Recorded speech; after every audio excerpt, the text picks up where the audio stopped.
হোমে যখন ইন্ডিয়ার সাথে খেলবো, India always better side. So আমি বলবো না যে খুব চ্যালেঞ্জিং হবে না, আবার খুব সহজ হবে। জিনিসটা তাদের কন্ডিশনে তারা খুব ভালো দল এবং তাদের টেস্ট ক্রিকেটের যদি র্যাঙ্কটাও দেখেন খুব উপরে, তো আমার মনে হয় আমাদের জন্য খুব চ্যালেঞ্জিংই হবে।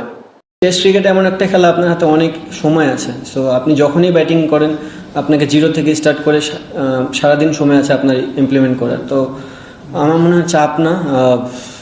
আমি যেভাবে প্র্যাকটিস করি, আমি চেষ্টা করতেছি ওইভাবেই খেলার। আপনাদেরও একটু হেল্প করতে হবে, যে আপনারাও যদি ওই পাকিস্তান সিরিজ নিয়ে বেশি কথা না বলেন খুব ভালো হবে, বিকজ সামনে যে সিরিজটা আসছে এটা অনেক বড় চ্যালেঞ্জিং একটা সিরিজ। অ্যাজ এ প্লেয়ার আমার কাছে ওটা পাস্ট হয়ে গেছে। এখন সামনে যাওয়ার জন্য, বিকজ আপনারা জানেন ইন্ডিয়া বড় একটা দল এবং আমাদের বলটাও চেঞ্জ হচ্ছে। সো এই বলে আমরা খুব কমই খেলি, চ্যালেঞ্জিং হবে এবং আমাদের প্লেয়াররা খুব পরিশ্রম করতেছে, দেখা যাক কী হয়। ইন্ডিয়া সিরিজ আমাদের জন্য চ্যালেঞ্জিং হবে। প্রিপারেশন বলতে আমরা এখানে যতটুকু পারতেছি আমাদের মেন বলারদের বলই ফেস করতেছি আমরা।